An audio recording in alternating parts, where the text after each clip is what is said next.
When my son passed away, my daughter-in-law said, "Don't be dramatic. Pack your bags and learn to survive." I wiped my tears and lived in my car for 3 weeks. That's when my son's lawyer called with some good news. "I'm glad to have you here. Follow my story until the end and comment the city you're watching from so I can see how far my story has reached." I never imagined that losing my son would be the second worst thing to happen to me that week. David had been gone for exactly 10 days when Melissa walked into the living room where I sat folding his old sweaters, tears falling silently onto the soft wool. The funeral flowers were still fresh in their vases, their cloying sweetness mixing with the scent of his cologne that still lingered on his clothes. "Evelyn, we need to talk," she said, her voice sharper than I'd ever heard it. Not the gentle, sympathetic tone she'd used at the funeral when people were watching. I looked up, expecting maybe a conversation about the children, or perhaps arrangements for David's belongings. My daughter-in-law stood in the doorway wearing designer jeans and a silk blouse that probably cost more than my monthly Social Security check. Her perfectly manicured nails drummed against the doorframe. "Of course. Honey, what is it?" Melissa stepped into the room, but didn't sit down. She remained standing towering over me as I sat curled on David's favorite armchair, the one he'd insisted on keeping, even though it clashed with her modern decor. "I've been thinking about the house situation," she began, and something cold settled in my stomach.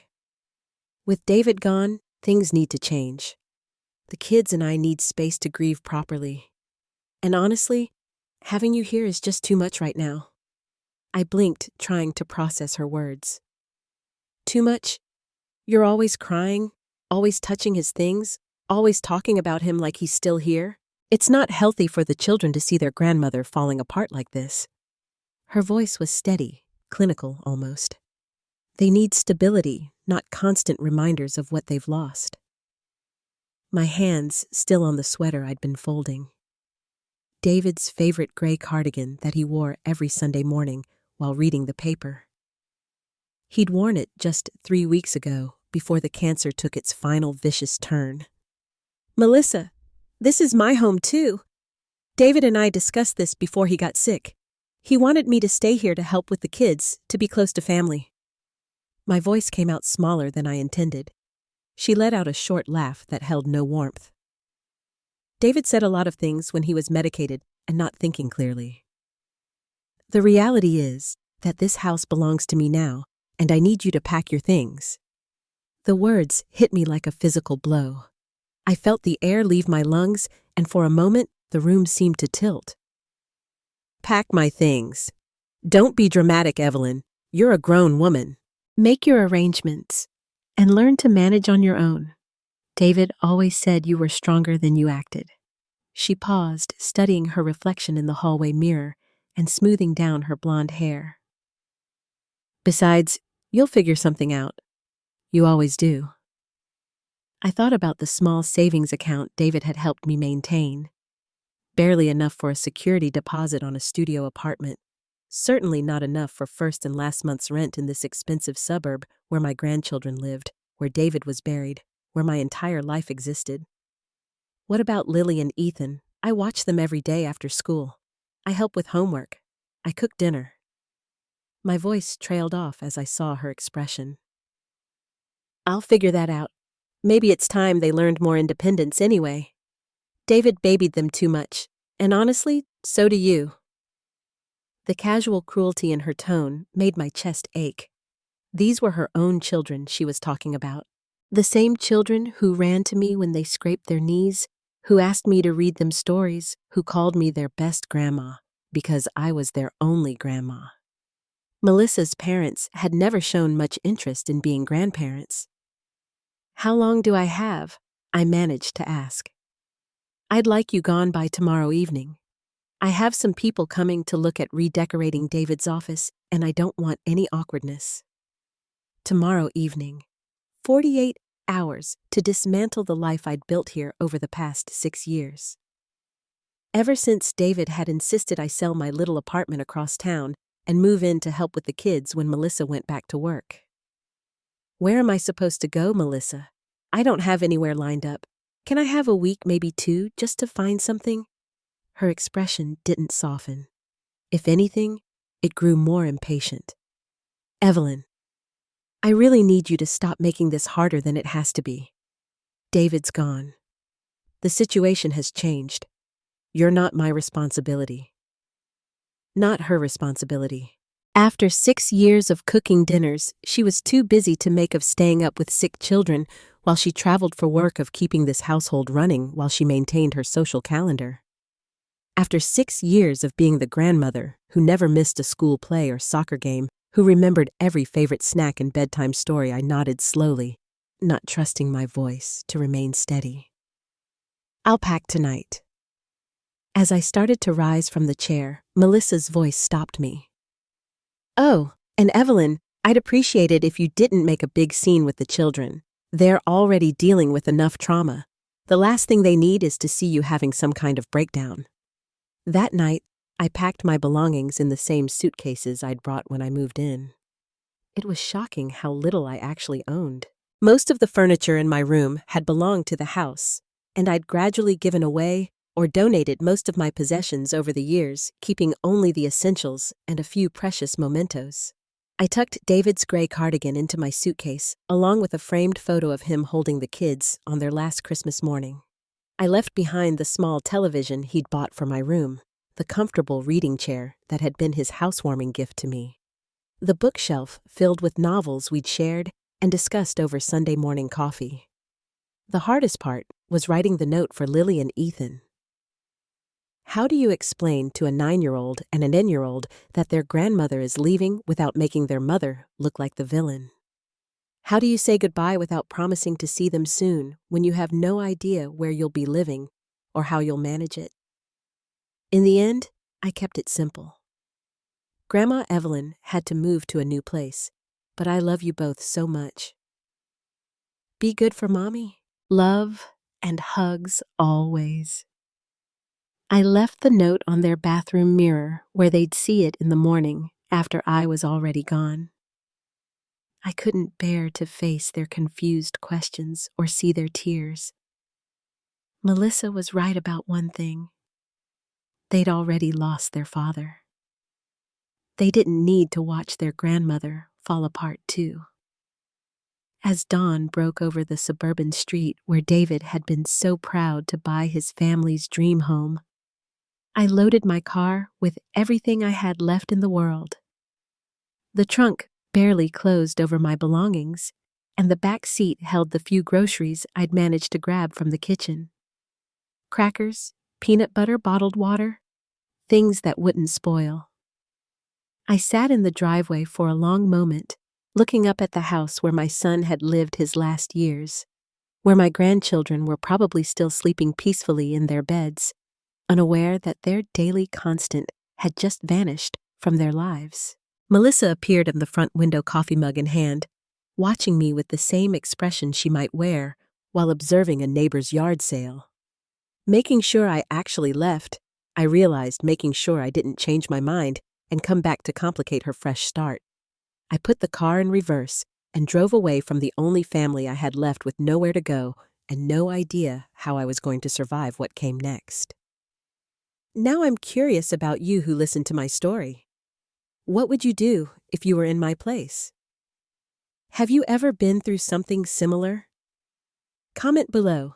And meanwhile, I'm leaving on the final screen 2 other stories that are channel favorites, and they will definitely surprise you. Thank you for watching until here. 3 weeks? That's how long a person can live in their car before the shame becomes almost unbearable. I'd parked behind a 24-hour diner on the outskirts of town, far enough from David's neighborhood that I wouldn't risk running into anyone I knew, but close enough that I could still drive by the kids' school sometimes and catch a glimpse of them at recess. Pathetic, maybe, but those moments were the only light in my increasingly dark days. The first few nights, I'd convinced myself this was temporary. I'd find a solution. Maybe a room to rent or a small apartment I could afford. I'd applied to 4 different senior living communities, but the waiting list were months long and the deposits were far beyond my reach. The few affordable apartments I'd looked at were in neighborhoods where I was afraid to walk to my car during daylight, let alone live alone at night. My daily routine had become a careful choreography of survival and dignity. Every morning at 600 a.m. when the diner opened, I'd go inside and use their restroom to wash my face and brush my teeth.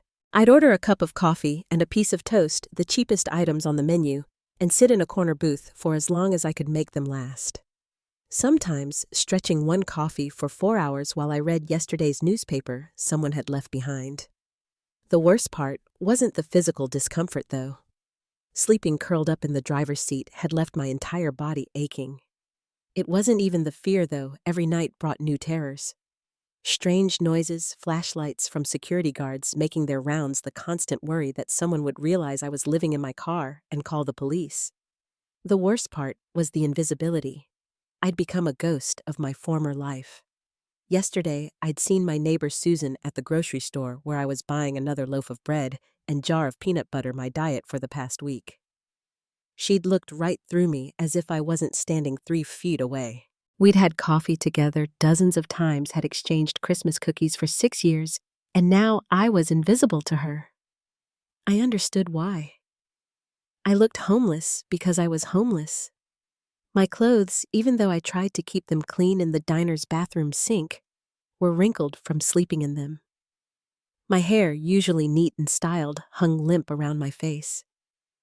I'd lost weight I couldn't afford to lose, and there were dark circles under my eyes that no amount of concealer could hide. But it was more than my appearance. It was like I'd crossed some invisible line that separated the housed from the unhoused. And once you crossed it, people couldn't see you anymore. You became part of the landscape. They drove past a problem they didn't want to acknowledge. The hardest moment came when I decided to drive by David's house, my former home, to see if I could catch sight of Lily and Ethan playing in the backyard. What I saw instead made my stomach clench with a mixture of rage and heartbreak. There was a dumpster in the driveway, overflowing with furniture and belongings. I could see David's desk, the one where he'd helped the kids with homework every night.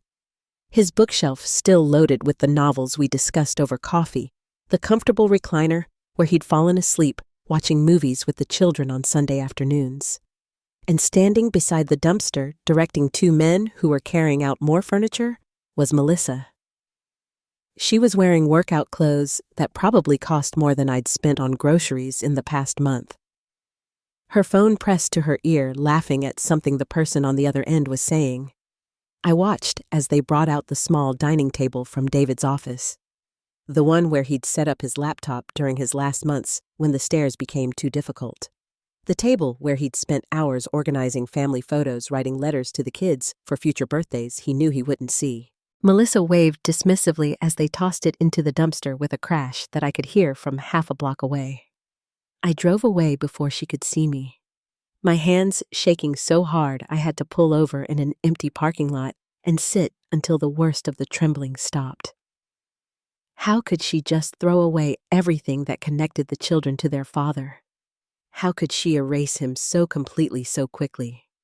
That evening, I made the mistake of checking Facebook on the library's public computer during my daily internet session. Melissa had posted a photo of herself in what looked like a completely redecorated living room. Everything was white and chrome and minimalist. Nothing like the warm, comfortable family space where David used to build blanket forts with the kids.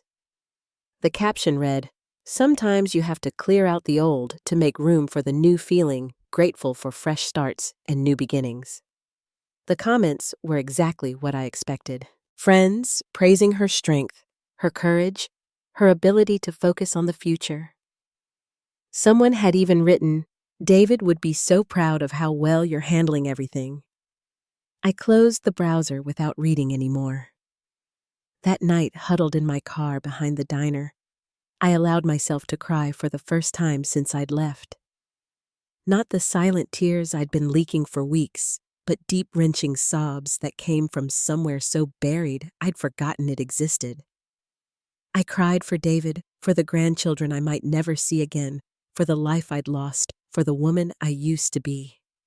But mostly, I cried because I was starting to believe what Melissa's actions had told me all along, that I was disposable, that 6 years of love and service and sacrifice meant nothing, that I was just an inconvenience to be discarded when I was no longer useful.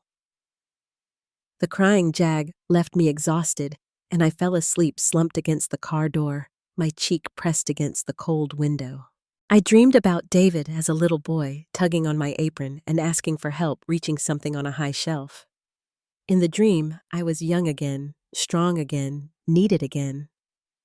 I woke up to the sound of my phone ringing a number I didn't recognize displaying on the cracked screen. For a moment, I considered not answering. In my experience lately, unknown numbers meant bills I couldn't pay or people I couldn't help. But something made me slide my finger across the screen. Mrs. Parker, this is Michael Harris from Harris & Thompson Law Group. I was your son David's attorney. I've been trying to reach you for several days. We need to discuss some urgent matters regarding David's estate. Mrs. Parker, this is Michael Harris from Harris & Thompson Law Group. I was your son David's attorney. My heart started racing. In my experience, lawyers calling meant problems. Medical bills, insurance issues, things I couldn't afford to deal with. I cleared my throat trying to sound more put together than I felt sitting in my car behind a diner at 7:00 in the morning. Yes, this is Evelyn Parker. I've been trying to reach you for several days. We need to discuss some urgent matters regarding David's estate. Could you come to my office today? It's quite important. Estate.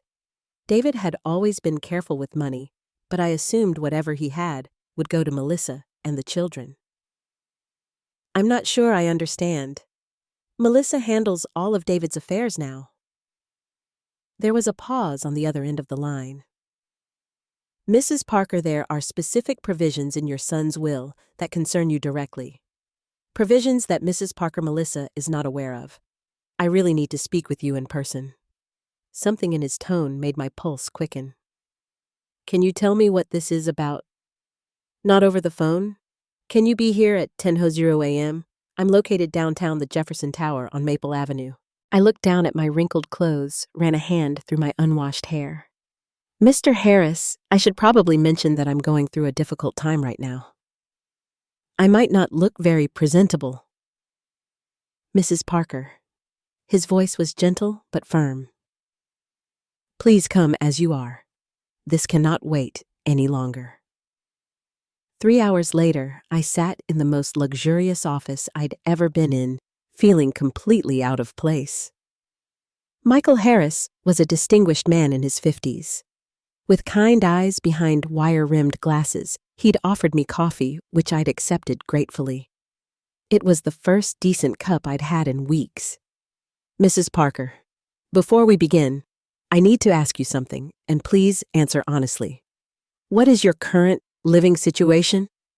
The question caught me off guard, and I felt heat rise to my cheeks. I'm between homes at the moment. His expression grew concerned. David mentioned that there might be issues with Melissa after his passing. Are you staying with friends? Family? The kindness in his voice almost undid me. I looked down at my hands wrapped around the warm coffee mug. I'm staying in my car. I see. He made a note on his legal pad, and I expected judgment, but his face showed only compassion. David was a very intuitive man. He anticipated this might happen. He pulled out a thick manila folder and opened it carefully. Mrs. Parker, I need to read you several sections of your son's will. But first, let me ask, what do you know about David's financial situation? Not much. I know he had life insurance through his work in the house, but I assumed it all went to Melissa and the children. Mr. Harris nodded slowly.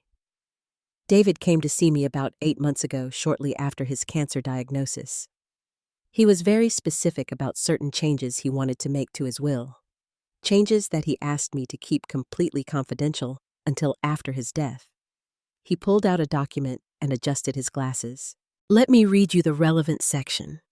To my beloved mother, Evelyn Parker, who sacrificed so much for my happiness and well-being throughout my life, I leave the sum of $8 million to be held in trust and managed by Harris and Thompson Law Group until such time as Mrs. Parker can establish stable housing and financial management." The words seemed to hang in the air. I stared at him, certain I'd misheard.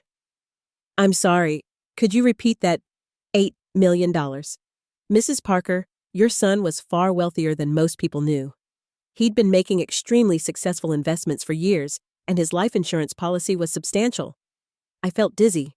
But Melissa said everything belonged to her now. "Mrs. Parker, may I ask, what exactly Melissa told you?" The words tumbled out. The expulsion from the house, the casual cruelty, the complete dismissal of my 6 years of service to the family. As I spoke, Mr. Harris's expression grew increasingly grim. David specifically anticipated this scenario. He said, when I finished, "There's more to the will that you need to hear." He flipped to another page.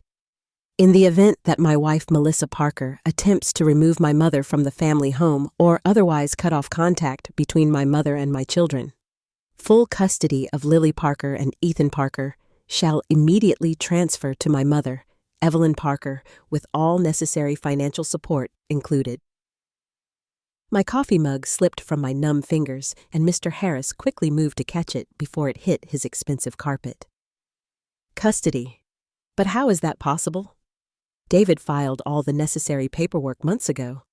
He documented several concerning behaviors he'd observed in Melissa. Her increasing focus on his life insurance payouts. Her comments about starting fresh after his death. Her apparent lack of emotional connection to the children's grief process. He pulled out another folder, this one thicker. David also set up recordings of several conversations with Melissa during his final weeks. Conversations where she discussed her plans for after his death, including her intention to send you away and possibly relocate the children to be closer to her sister in Florida. He recorded her with legal counsel's guidance.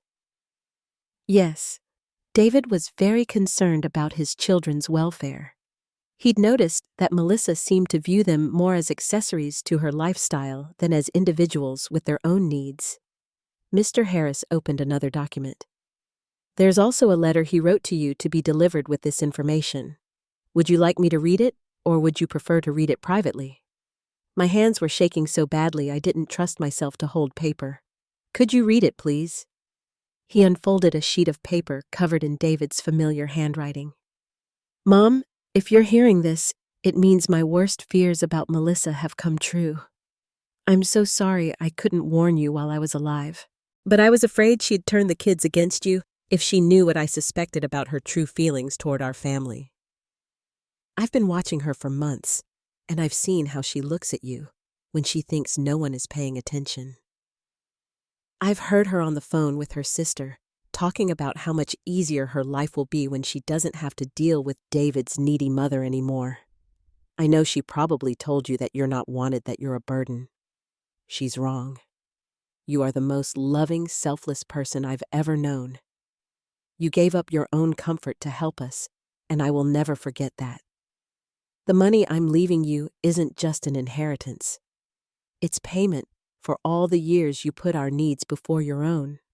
It's also my way of making sure you have the power to protect Lily and Ethan the way you always protected me. I know Melissa will fight this, but I've made sure she can't win. You are their grandmother, and you love them in a way she never has and never will. They need you, Mom. I need you to take care of them. Don't let guilt or doubt stop you from claiming what's rightfully yours. You earned every penny, and those children need at least one parent who puts their emotional well-being first. I love you, and I'm sorry I waited so long to make sure you were protected. Your grateful son, David." By the time Mr. Harris finished reading, tears were streaming down my face. Not tears of grief this time, but something else entirely. Relief, vindication, and underneath it all, a growing sense of power I hadn't felt in weeks. "When can we proceed with the custody transfer?" I asked, my voice steadier than it had been in days. Mr. Harris smiled. "We can file the paperwork this afternoon, but first let's get you out of that car and into a hotel while we arrange for more permanent housing. David set aside funds specifically for your immediate needs. As we discussed logistics, I felt something shifting inside me. For 3 weeks, I'd been a victim of circumstances, of Melissa's cruelty, of my own helplessness. But sitting in that office, learning about the elaborate safety net my son had constructed around me and his children, I realized I wasn't a victim anymore. I was about to become the most important person in Lily and Ethan's lives.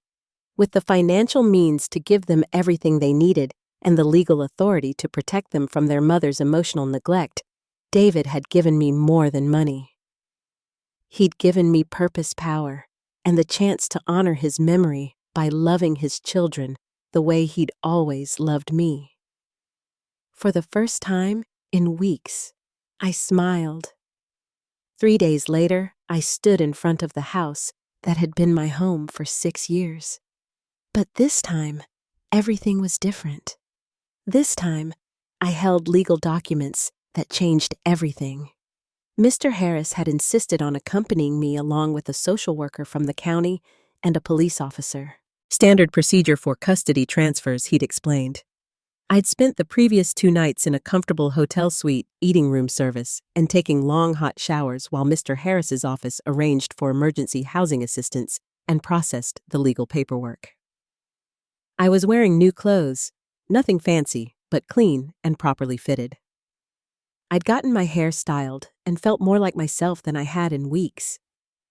But the biggest change wasn't visible. It was the way I carried myself, the quiet confidence that came from knowing I wasn't powerless anymore. "Remember," Mr. Harris said quietly as we walked up the front path. "Let me do most of the talking initially. This will be a shock to Mrs. Parker, and she may react emotionally." The police officer, a kind-faced woman named Officer Reynolds, nodded toward the house. "I can see movement inside. Looks like someone's home." I pressed the doorbell, the same doorbell I'd heard thousands of times, but never as a visitor with legal authority. Through the frosted glass, I could see Melissa's figure approaching. She was probably expecting a delivery, or maybe one of her friends stopping by to admire her redecorating project. The door swung open, and Melissa's expression went through several rapid changes. Confusion, recognition, annoyance, and finally something approaching panic as she noticed the official entourage behind me. "Evelyn, what is this? What are you doing here?" Mr. Harris stepped forward smoothly. "Mrs. Parker, I'm Michael Harris, David's attorney. We need to discuss some important legal matters concerning your children. May we come in?" "I don't understand. Evelyn, why are there police here? Are you in some kind of trouble?" The irony wasn't lost on me. Even now, even seeing me with lawyers and official documentation, Melissa's first assumption was that I was the problem, that I was the one who had done something wrong. "Mrs. Parker," Officer Reynolds said gently, "we're here to execute a legal custody transfer. May we step inside so we can discuss this privately?" Melissa's face went pale, but she stepped back to let us in. The living room looked exactly as it had in her Facebook photos, sterile, expensive, and completely devoid of anything that suggested children lived here. Gone were David's warm touches, the family photos, the comfortable furniture where the kids used to do homework and watch movies. "Where are Lily and Ethan?" the social worker asked, consulting her clipboard. "They're at school," Melissa said automatically, then seemed to realize the implications of the question. "Wait, what did you mean by custody transfer? What is this about?" Mr. Harris opened his briefcase and pulled out the documents we'd discussed. "Mrs. Parker, I need to inform you of certain provisions in your late husband's will that are now taking effect." As he read the relevant sections aloud, I watched Melissa's face transform. The polished mask she always wore began to crack, revealing something raw and desperate underneath. "That's impossible," she interrupted, her voice rising. "David never said anything about this. You're lying." "I have all the original documents here, Mrs. Parker, including audio recordings of conversations between you and David where these concerns were discussed." "Recordings?" Her voice was a whisper now. Mr. Harris pulled out a small digital device. David documented several conversations where you discussed your plans for after his death, including your intention to remove Mrs. Evelyn Parker from the children's lives and potentially relocate to Florida. He pressed play, and David's voice filled the room. Even after weeks, hearing him speak made my chest tighten with grief. "Melissa, I need to know what your plans are for Mom after I'm gone."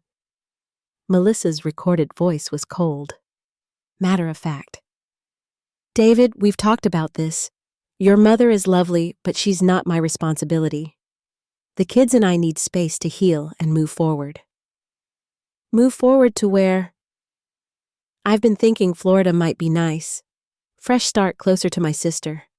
The kids would love the beaches. And Mom." "Your mother is a grown woman, David. She'll figure something out." The recording continued, but I stopped listening to the words. Instead, I watched Melissa's face as she heard her own voice dismissing me so casually, discussing my future like I was a piece of furniture she needed to dispose of. When the recording stopped, the silence in the room was deafening. "How dare you?" Melissa whispered, and for a moment I thought she was talking to Mr. Harris. Then she turned to me, her eyes blazing with fury. "How dare you come into my home with these people and try to take my children?" "They're not just your children," I said quietly, speaking for the first time since we'd entered. "They're David's children too, and according to his will, they're now my responsibility." "You can't do this. I'll fight it. I'll prove you're unfit. You're homeless. You have no job, no money." Mr. Harris cleared his throat. "Mrs. Parker, I should inform you that Mrs. Evelyn Parker is now the beneficiary of an $8 million inheritance from David's estate. Her housing and financial situation have been completely resolved." The number hit Melissa like a physical blow. She actually stumbled backward, catching herself against the white leather sofa that had replaced David's comfortable old sectional. $8 million? Her voice was barely audible. "But the life insurance was only $3 million. I already received that." David had significant investments and assets beyond the life insurance policy, Mr. Harris explained patiently. Assets that he chose to leave to his mother along with custody of his children. I watched Melissa's mind racing, trying to process this information. I could see the exact moment when the reality hit her. Not only had she lost the children, she'd lost access to the money she'd probably been counting on. "This isn't fair," she said, and for the first time, her voice broke. "I'm their mother. I've taken care of them for years." "Have you?" The question came out of me before I could stop it. "When was the last time you helped Lily with her nightmares about losing her daddy? When did you last sit with Ethan while he cried because he missed his father's bedtime stories?" Melissa's mouth opened and closed, but no words came out. "When did you last cook them a meal instead of ordering takeout? When did you last ask them how they're feeling instead of telling them to move on because their grief was inconvenient for your timeline?" "That's not I was grieving too." "No," I said, my voice growing stronger. "You were redecorating. You were planning your fresh start. You were throwing away their father's belongings and telling them not to be dramatic when they asked questions." The social worker looked up from her notes. "Mrs. Parker, the children will need to be picked up from school today. Do you have arrangements for their belongings?" Melissa looked around the sterile living room as if seeing it for the first time. "Their things, their clothes are upstairs, their toys." "Most of their toys are in storage or were donated," Officer Reynolds observed, consulting a report on her phone. "According to the documentation we received, several boxes of children's belongings were removed from the house last week." I felt my anger building again. "You got rid of their toys, their father's things and their toys. I was trying to help them heal." Melissa's voice was desperate now. "All those old things just reminded them of what they'd lost." "Those old things were their connections to their father," I said. "Those were the memories they'll need when they're older, when they want to remember how much he loved them." The social worker closed her notebook. Mrs. Parker will need to collect the children at 3:15 when school dismisses. Mrs. Evelyn Parker has temporary housing arranged, and permanent housing will be established within the week. As the official group began to file out to prepare for the school pickup, Melissa grabbed my arm. Evelyn, please, you don't understand what you're doing. Those kids need stability routine. I can provide that. I looked down at her hand on my arm, remembering all the times I'd reached out to her over the years offering help, comfort, support, only to be politely but firmly pushed away. Melissa, I said, gently removing her hand from my arm. You had your chance to provide stability. Instead, you provided a hotel room service meal and a redecoration project. I walked toward the door, then paused and turned back. The children will be allowed to see you, of course. David wanted them to have a relationship with their mother, but it will be supervised visits, and it will be on my terms. This isn't over, she called after me, but her voice lacked conviction. As we drove toward the elementary school, I felt a strange mixture of sadness and anticipation. Sadness for the family that David had tried so hard to hold together, and anticipation for the chance to give Lily and Ethan what they really needed. Not a perfect house or expensive clothes, but someone who would listen to their fears, honor their father's memory, and love them unconditionally, the way David had always loved me. The first thing Lily said when she saw me waiting outside her classroom wasn't "Grandma Evelyn" or "What are you doing here?" It was a whisper that broke my heart. Are you real, or am I dreaming again? I knelt down to her level, ignoring the curious stares from other parents and teachers. I'm real, sweetheart, and I'm here to take you and Ethan home. But Mommy said you went away because you didn't want to live with us anymore. Her voice was so small, so careful, like she was afraid the wrong words might make me disappear again. I felt the social worker's gentle hand on my shoulder, a reminder that I needed to be careful how I responded, that everything I said would be part of the official record. But looking into Lily's confused 8-year-old eyes, I couldn't bring myself to care about documentation. Your mommy was wrong, Lily. I never wanted to leave you. I love you and Ethan more than anything in the world. Ethan appeared from his classroom down the hall, his 10-year-old swagger faltering the moment he spotted me. For a second, his face lit up with pure joy. Then he seemed to remember something, and his expression closed off.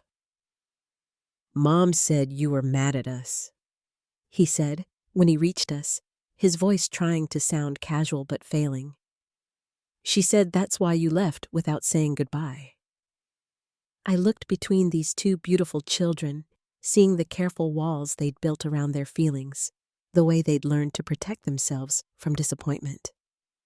In just 3 weeks, they'd already started adapting to a world where people they loved could vanish without warning. Ethan, Lily, I need you both to listen to me very carefully, I said, sitting down on the hallway floor so we were all at the same level. I didn't leave because I was mad at you or because I didn't want to live with you. But you're our grandma, Lily said, tears starting to form in her eyes. Grandmas aren't supposed to leave. You're absolutely right. Grandmas aren't supposed to leave, and I'm never leaving you again. The social worker cleared her throat gently. Children, your grandmother is going to be taking care of you from now on. She has a nice place for you to stay, and all the legal paperwork has been completed. Ethan's eyes widened. You mean we don't have to live with Mom anymore? The question hung in the air, and I realized that these children had been just as unhappy with their post-David life as I'd suspected. They'd been grieving not just their father, but the warmth and comfort that had disappeared from their home along with him. You'll still see your mother, I explained carefully, but you'll live with me. We'll have our own place with room for all your things and all your memories of Daddy. Can I have pictures of Daddy in my room? Lily asked immediately. Mommy put them all away because she said they made her too sad. You can have as many pictures as you want. We'll make a whole wall of daddy pictures if that's what makes you happy. Ethan looked skeptical. Mom said you don't have any money, and that's why you had to leave. How can you take care of us if you don't have money? I smiled, thinking about the conversation I'd had with Mr. Harris about how to explain the inheritance to children. Your daddy made sure I'd have everything I need to take care of you. He was very smart about money, and he loved us all very much. Daddy left you money? Lily's eyes were wide. He left me something much more important than money, Lily. He left me the job of taking care of his most precious treasures, you and Ethan. The drive to our temporary housing, a furnished 3-bedroom apartment that Mr. Harris's office had arranged, was quiet. Both children sat in the back seat, occasionally whispering to each other, processing this massive change in their lives. When we arrived, I watched their faces as they took in the modest but comfortable space. It wasn't the showcase home they'd been living in with Melissa, but it felt warm in a way that house hadn't for months. This is your room, Lily, I said, showing her the smaller bedroom. I'd already started decorating with some of her favorite things. I'd managed to salvage a few stuffed animals, some books, the nightlight that looked like a butterfly. And Ethan, this one is yours. Ethan stood in the doorway of his room, looking around at the twin bed, the desk, where he could do homework, the bookshelf waiting to be filled. It's smaller than my room at Mom's house, he observed. That's true. Is that okay? He was quiet for a long moment. It feels warmer, he said finally. Like someone who loves me picked it out. That first evening, we ordered pizza and sat on the living room floor, eating it straight from the box, something Melissa never would have allowed in her perfectly maintained house. I told them stories about their father as a little boy, stories they'd never heard before, and watched them laugh for the first time in weeks. Daddy really put peanut butter in his hair, Lily giggled. He was convinced it would make his hair grow faster so he could look like his favorite baseball player. Your grandfather was not amused when he came home from work and found David's hair full of Skippy. What did Grandpa do? Ethan asked, completely absorbed in the story. He sat your daddy down in the kitchen and spent 2 hours washing his hair with dish soap. And then he told him that if he wanted to be like his baseball hero, he should practice hitting and catching instead of experimenting with condiments. As the evening wore on, I noticed small things that broke my heart. Lily automatically started cleaning up the pizza boxes and napkins without being asked, something she'd clearly been trained to do to keep Melissa's house spotless. Ethan kept glancing at the clock and asking if it was time for bed, as if he was worried about breaking some rule. Lily, sweetheart, you don't have to clean up. We can do it together in a little while. But Mom says if we don't clean up right away, we make extra work for other people. Your mom was right that it's good to be helpful, I said carefully. But in our house, we don't have to worry about making everything perfect all the time. Sometimes it's okay to just relax and enjoy being together. That night, after both children were settled in their beds, I sat in the living room and called Mr. Harris to update him on the transition. In just 3 weeks, they'd already started adapting to a world where people they loved could vanish without warning. Ethan, Lily, I need you both to listen to me very carefully, I said, sitting down on the hallway floor so we were all at the same level. I didn't leave because I was mad at you or because I didn't want to live with you. I left because your mother asked me to leave and I thought I had to do what she said. But you're our grandma, Lily said, tears starting to form in her eyes. Grandmas aren't supposed to leave. You're absolutely right. Grandmas aren't supposed to leave, and I'm never leaving you again. The social worker cleared her throat gently. Children, your grandmother is going to be taking care of you from now on. She has a nice place for you to stay, and all the legal paperwork has been completed. Ethan's eyes widened. You mean we don't have to live with Mom anymore? The question hung in the air, And I realized that these children had been just as unhappy with their post-David life as I'd suspected. They'd been grieving not just their father, but the warmth and comfort that had disappeared from their home along with him. "You'll still see your mother," I explained carefully. "But you'll live with me. We'll have our own place with room for all your things and all your memories of Daddy." "Can I have pictures of Daddy in my room?" Lily asked immediately. Mommy put them all away because she said they made her too sad. "You can have as many pictures as you want. We'll make a whole wall of Daddy pictures if that's what makes you happy." Ethan looked skeptical. "Mom said you don't have any money, and that's why you had to leave. How can you take care of us if you don't have money?"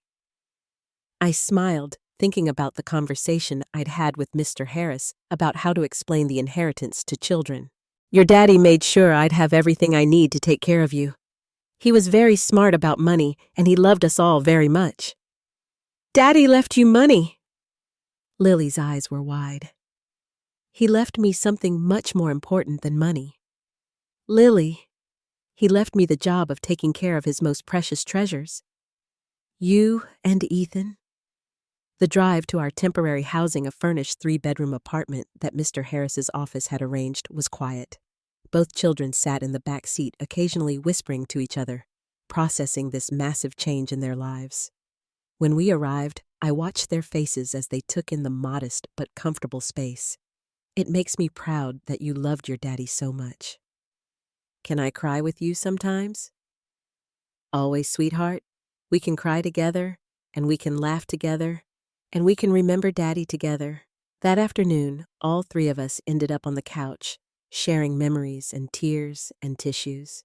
For the first time since David's death, his children were allowed to grieve properly, to feel their emotions, without worrying about how it affected the adults around them. As Ethan fell asleep against my shoulder and Lily curled up with her head in my lap, I realized that David had given me more than money and legal authority. He'd given me the chance to give his children what they needed most: permission to be human, to feel deeply, to love without fear. And in doing so, he'd saved not just them, but me as well. 6 months later, I stood in the kitchen of our new home, a modest 3-bedroom house with a backyard where Lily could practice cartwheels and Ethan could throw his baseball against the fence and listen to the sounds of children being children. No tiptoeing around expensive furniture, no whispered conversations, no constant worry about disturbing someone's peace. Lily was upstairs playing music while she organized her rock collection, something that would have sent Melissa into a panic about noise levels and mess. Ethan was in the living room, sprawled on the floor with his homework spread across the coffee table, occasionally calling out math questions for me to help him solve. These were the sounds David had wanted to protect when he made his secret arrangements. This was the life he'd envisioned for his children. Messy, loud, real, and full of unconditional love. The doorbell rang, interrupting my thoughts. Through the front window, I could see a familiar figure standing on the porch, and my stomach tightened with old anxiety before I reminded myself that things were different now. Melissa stood on my doorstep holding a small gift bag, looking more uncertain than I'd ever seen her. The past 6 months hadn't been kind to her. Word around town was that she'd had to sell the showcase house. Apparently, David's investments and insurance money had been specifically structured so that most of it went to his children's trust fund, and to me, leaving her with only enough to start over, not enough to maintain her expensive lifestyle. "Hello, Evelyn," she said when I opened the door. "I was hoping I could see the children for a few minutes." "It's not your scheduled visitation day," I said calmly. Over the months, we'd established a routine: supervised visits every other Saturday afternoon, with the understanding that any changes needed to be discussed in advance. "I know. I brought Lily something for her birthday next week, and I thought maybe we could talk." I studied her face, looking for signs of the manipulation that had once come so naturally to her. Instead, I saw something I'd never seen before. Genuine humility. "The children are doing homework," I said, "but you can come in for a few minutes." She followed me into the living room, where Ethan looked up from his math problems with a polite but guarded expression. "Hi, Mom." "Hi, sweetheart. How's school going?" "Good. I made the honor roll again." His voice was matter-of-fact, neither seeking her approval nor rejecting her interest. "That's wonderful, Ethan. Your father would be so proud." Something in her tone was different, softer, less performative. Ethan seemed to notice it too, because his posture relaxed slightly. "Lily," I called upstairs, "your mother is here." Lily appeared at the top of the stairs, and I watched Melissa's face change as she took in her daughter's appearance. Lily's hair was in a messy ponytail. She was wearing comfortable clothes that had definitely seen better days, and there was a streak of something that might have been paint or marker on her cheek. She looked exactly like what she was, a 9-year-old girl who'd been allowed to be a child. "Hi, Mommy," Lily said, coming down the stairs but stopping a few steps from the bottom. "I brought you an early birthday present," Melissa said, holding out the gift bag. Lily looked at me for permission before accepting it, another sign of how much their relationship had changed. Inside the bag was a small silver locket, not expensive or flashy, just simple and pretty. "It has a picture of Daddy in it," Melissa said quietly. I thought you might like to wear it sometimes." Lily opened the locket and smiled when she saw David's photo inside. "Thank you, Mommy. It's really pretty. Would you like me to help you put it on?" Lily nodded, and for a few minutes they worked together to fasten the chain around her neck.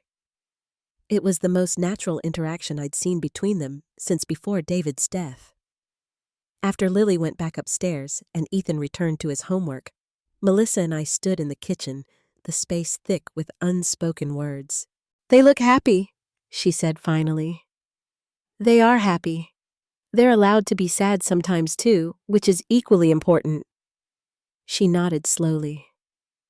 "I wanted to apologize, Evelyn, for how I treated you after David died, for the things I said." I leaned against the counter, studying her face. "What changed?" "Losing them," she said simply.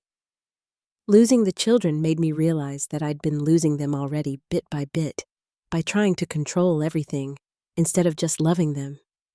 And in seeing how much they've thrived with you, made me understand that David was right. He knew what they needed, and he knew I wasn't ready to give it to them." It was the closest thing to accountability I'd ever heard from Melissa, and I found myself softening slightly despite myself. "They still need their mother," I said carefully. "Just not the mother you were trying to be. They need you to be real with them, to let them see your emotions, to admit when you make mistakes." "I don't know how to do that. I was raised to keep everything together, to never let anyone see you struggle." David struggled too, especially at the end. But he let the children see that it was okay to be scared, okay to be sad, okay to need help. That's what made him such a good father. Melissa was quiet for a long moment, then said something that surprised me. "You're a good grandmother, Evelyn. Better than I ever gave you credit for." "I love them. That's all I've ever done." "No, it's more than that. You listen to them. You see who they really are, instead of trying to make them into who you think they should be." As she prepared to leave, Melissa paused at the front door. "Evelyn, would it be possible to schedule an extra visit next week for Lily's birthday? I'd like to take both children out for ice cream, just the 3 of us." I considered the request. 6 months ago, I would have been terrified to let the children go anywhere alone with Melissa. But the woman standing in front of me wasn't the same person who'd thrown away David's belongings and dismissed my grief. She wasn't completely transformed. That would take years if it happened at all, but she was trying. 1 hour, I said, and they call me when you pick them up and when you drop them off. Thank you. After she left, Ethan looked up from his homework. Grandma Evelyn, do you think Mom is getting better? It was such a perceptive question from a 10-year-old, and I realized that these children had been watching their mother just as carefully as I had. I think she's trying to get better, I said honestly. What do you think? She seemed sadder but nicer, he said thoughtfully. Like maybe she misses Dad the way we do now. That evening, after both children were in bed, I sat on the back porch with a cup of tea and thought about the strange journey that had brought us to this point. 6 months ago, I'd been sleeping in my car, convinced that I was unwanted and unnecessary. Tonight, I was the legal guardian of 2 thriving children living in a comfortable home with enough financial security to never worry about basic needs again. But the money wasn't the real gift David had given me. The real gift was purpose. For the first time in years, I woke up every morning knowing exactly why I was needed. Not as a convenient babysitter or household helper, but as the person who loved these children unconditionally and would always put their emotional needs first. The next morning, Lily found me in the kitchen making pancakes David's recipe with too much vanilla and a pinch of cinnamon that he'd never measured but somehow always got exactly right. Grandma Evelyn, she said, climbing onto her usual stool at the breakfast counter. I had a dream about Daddy last night. Was it a good dream or a sad dream? Good. He was making pancakes just like you are, and he told me he was happy that you're taking care of us. I felt tears prick my eyes, but I didn't try to hide them. Lily had learned that it was okay for adults to cry. That tears didn't mean something was wrong. I'm happy to take care of you too, sweetheart. It's the best job I've ever had. Ethan stumbled into the kitchen, still in his pajamas, hair sticking up in every direction. Are those Dad's pancakes? They are with extra vanilla, just like he used to make them. As we sat around the breakfast table, syrup dripping onto plates and orange juice spilled on the placemat, I realized that this was what David had been fighting for in those final months. Not just his children's financial security, but their right to live in a home where love was more important than perfection, where grief was allowed to coexist with joy, where being human was not just tolerated, but celebrated. Outside, I could hear neighbors starting their weekend routines. Lawnmowers humming, children playing in backyards, the normal sounds of families living their lives. We were part of that now, Lily, Ethan, and I. We belonged somewhere again. Later that day, as I tucked Lily into bed, she looked up at me with those serious brown eyes that reminded me so much of David at that age. Grandma Evelyn, are you ever going to leave us again? Never, I said, smoothing the hair back from her forehead. I'm going to be right here until you're grown up and don't need me anymore. And then what will you do? I smiled, thinking about all the possibilities that stretched ahead of us. Then I'll be the grandmother who spoils your children and tells them embarrassing stories about how their parents used to eat dirt and put peanut butter in their hair. Lily giggled. Ethan ate dirt constantly. Your father too. I think it might be genetic.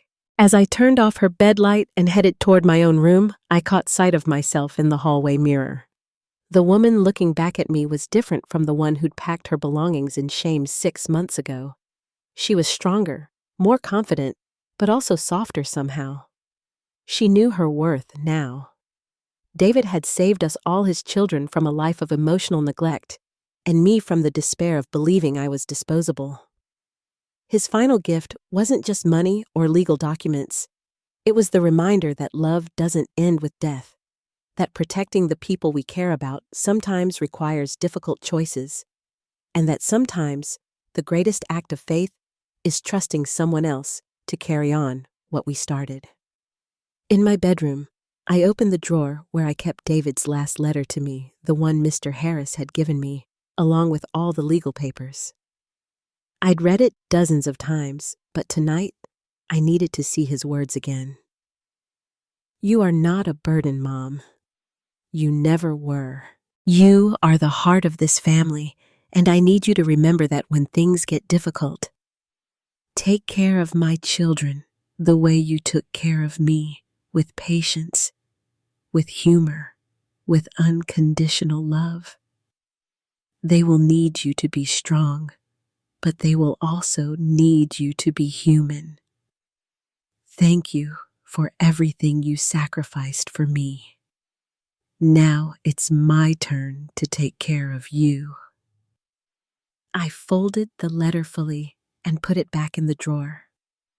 Tomorrow was Sunday, which meant pancakes and errands and maybe a trip to the park if the weather was nice. Simple, ordinary family life, the kind David had always treasured, the kind he'd made sure his children would continue to have. For the first time in months, I fell asleep without a single worry about the future. We were exactly where we belonged,